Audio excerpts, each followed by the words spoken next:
Welcome back to the Hair of the Dog podcast. If you have ever looked at your to-do list and struggled or freaked out momentarily, then this podcast episode is for you. Welcome to the Hair of the Dog podcast. If you're a pet photographer ready to make more money and start living a life by your design, you've come to the right place. And now, your host, pet photographer, travel addict, chocolate martini connoisseur, Nicole Begley. Welcome back to the Hair of the Dog podcast, everybody. I am your host, Nicole Begley, and today we have a special podcast episode for you. This one is actually featuring none other than our favorite guest, Heather Lahtinen, and one of the coaching calls she has held inside of her community, helping her students get things done. Now, you know that Heather and I work closely together, and she coaches inside the academy and is the main person running our Elevate program. And it's just really, it's the things that you didn't know that you needed, but you realize, oh my gosh, this is what I needed all along, that Heather is really good at pulling out into the light. So today's podcast episode is actually just a little piece of coaching from one of the calls that she was hosting. And it is with a student that was feeling, well, just a little bit overwhelmed with their to-do list. And I think everyone, if you're a human, everyone will find this conversation helpful. So I wanted to share it with you here today. So if you've ever looked at that to-do list and it made you want to cry, this episode's for you. Enjoy. Last week, I held a special training for a group of my photographer friends around productivity and new ways to look at your to-do list. I've actually delivered this training to 3 of the paid groups that I lead, and I'm wondering if there might be a way to hold a training for everyone because it is truly revolutionary. But actually, that's not the focus today, per se. In this episode, I'm going to share a conversation I had with my friend Tammy towards the end of the training that I was leading. She had expressed feeling overwhelmed as she showed me her current to-do list. And not only was it lengthy, but she had recently been dealing with several issues that left her unable to tackle anything for several weeks. And as a result, she felt overwhelmed and behind. And I'm sure you can relate to this. So we're picking up the conversation as she expresses how she feels like something is wrong with her because she can't get this list under control. And I wanted you to hear the strategies that we came up with. Take a listen. But that week away, contracting COVID, and then being laid up for almost a month because, it just wipes you out. Yes. And it's a brain fog. But my list is honestly, that's my list. And that's personal and photography, but that's not all the list. And I just feel like I spin and I'm juggling and I'm going, I got to walk my dog and then I got to, because she's real high energy. But then I go, what is wrong with my time management? Well, then you jumped, Tammy, you just made a huge leap from I've got a lot to do to what's wrong with me. No, my time management. Well, me as in what's wrong with me managing my time. Right? I understand. That's a great way to split hairs, but you're still putting it on yourself of you're making it sound like you should be doing something you're not. And that statement is wrapped up in shame. Okay. Yeah, exactly. How did we get beyond that? So, okay, first, you just did, actually, you don't even realize it, which is great news, is you recognize it. You're like, oh, well, okay, I was telling myself, what's wrong with me because I can't get a hold of my time management. That is a very negative, unproductive statement that puts you into a shame spiral about how bad you suck. So that needs to stop. And you need to say, instead, because could we frame this in the positive? So instead of because Tony Robbins always says the quality of your life is dependent on the quality of your questions. If you ask yourself, what's wrong with me? Is that a good quality question? Because your brain's going to go to, oh, let me give you a list of what's wrong with you.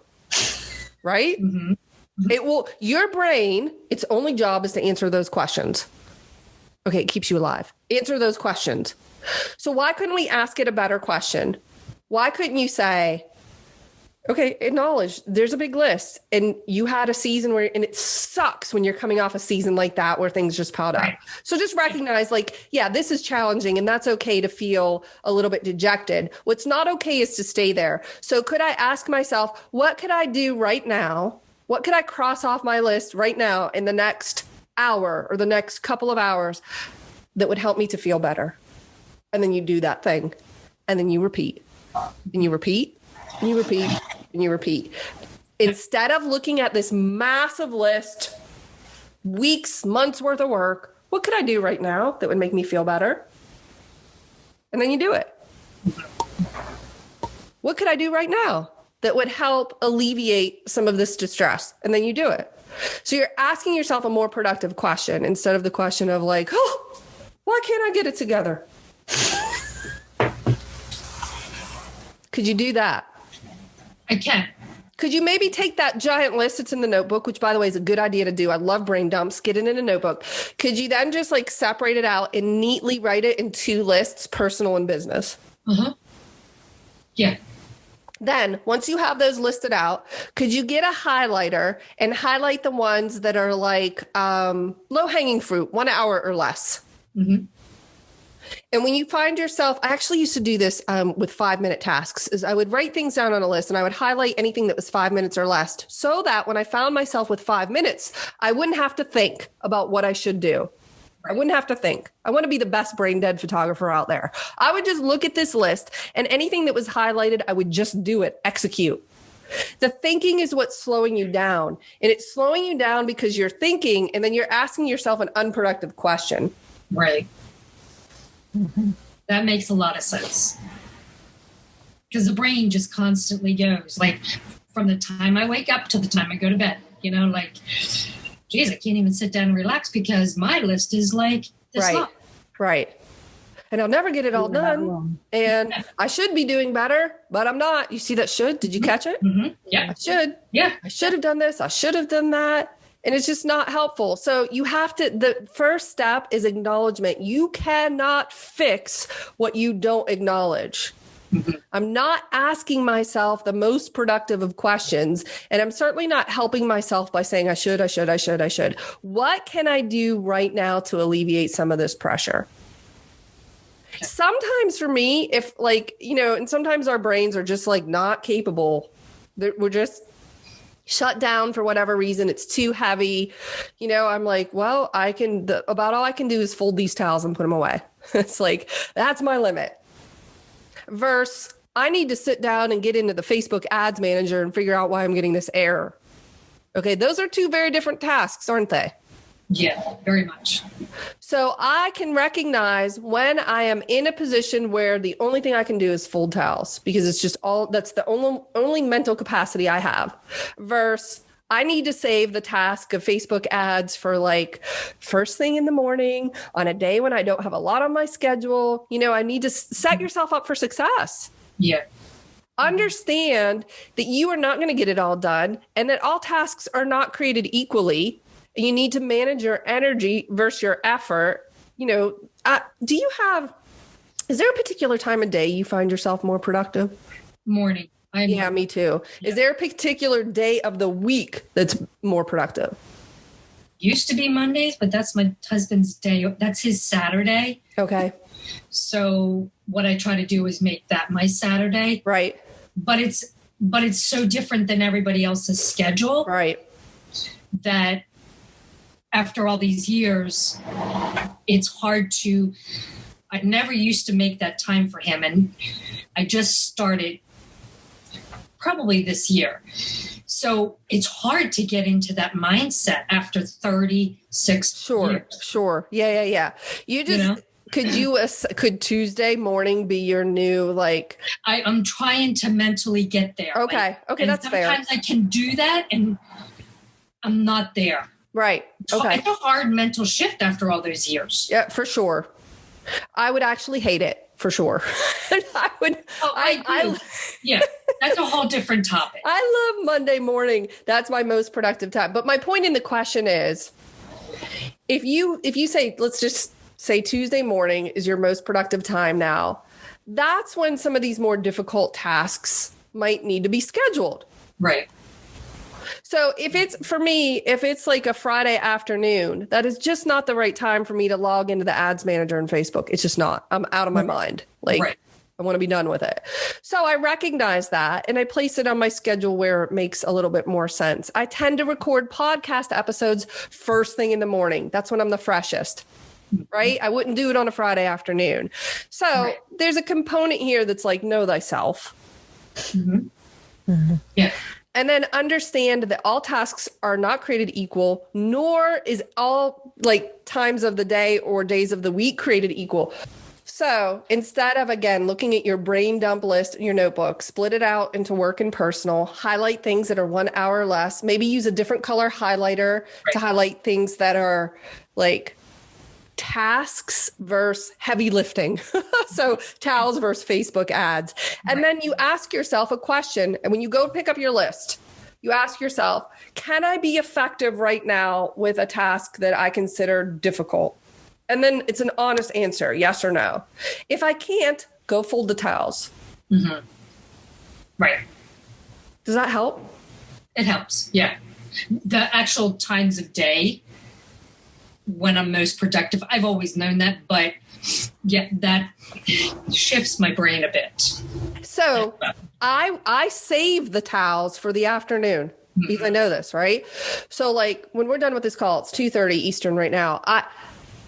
My brain will be done after this call. Like there's no way I could do any more like heavy lifting type work. So for me, the rest of the day will either be administrative tasks for work or folding towels. But if I tried to sit down and say, you know what, I'm going to record a podcast because I want to get this one done, or I know what I'm going to talk about, I am setting myself up for struggle, resistance, failure. Like, and I'm doing that to myself. Disappointment. I won't show up the same way. But I know that. And so knowing that helps me delegate my tasks to myself. Makes sense. Thank you. You're welcome. You're welcome. I hope that you found that helpful. Okay, we're going to do one more thing. And if you can I just say really quick something that you are amazing. So I need to be in whatever courses you have all the time because you're speaking like straight to my core. But I love your core, Kimberly. I do. That highlighter thing. Oh my gosh. I do that all the time. I go to look at my brain dump list and it's so big that I'm like, then I get into the list and then I start beating myself up because I haven't done those 5 minutes. But to know that it's highlighted and I can just go straight to anything that's highlighted. Oh my God, that just blew my mind. And it just made that so simple. And I'm putting a big sign up that says, sometimes you just got to fold the towels because boy, I give myself grace. Sometimes you cannot do those big tasks afterwards. Can't. You're right. It is failure and it is beating myself up or whatever. And sometimes you just got to fold the damn towels. I love you. I love you. I love you too. Thank you. Thank you. I appreciate that so much. Yeah. And that's just learned from over time, from beating myself up, trying to squeeze tasks in that just weren't working, you know, and then feeling like crap about it. You feel like crap because you didn't get it done, which leads to not great decisions, not good mood. Everybody in your house suffers. You know this, when you just need to figure out what works best for you. Sometimes you just gotta fold the towel. Well, did you enjoy that conversation? I know I found it extremely useful to help to reframe and be able to take control of that, what seemed like never-ending list and runaway mind of all the things that needed to get done. If you found this helpful, then I think you should definitely check out our Elevate program, in which Heather will help you with calls like this twice a month. And then you'll also get some coaching calls with myself to help you implement all of these things directly into your pet photography business. Enrollment in Elevate is open for only a few more days. If you jump over to www.hairofthedogacademy.com/elevate, you'll find all the details there and you'll be able to jump in. Applications do close on September 30th and will not be open again until next March. So go check it out and let us know if you have any questions. And otherwise, I'll see you next week. Thanks for listening to the Hair of the Dog podcast. This was episode number 159. If you want to check out the show notes for access to any of the resources that we mentioned, simply go to www.hairofthedogacademy.com/159. Thanks for listening to this episode of Hair of the Dog podcast. If you enjoyed this show, please take a minute to leave a review. And while you're there, don't forget to subscribe so you don't miss our upcoming episodes. One last thing, if you are ready to dive into more resources, head over to our website at www.hairofthedogacademy.com.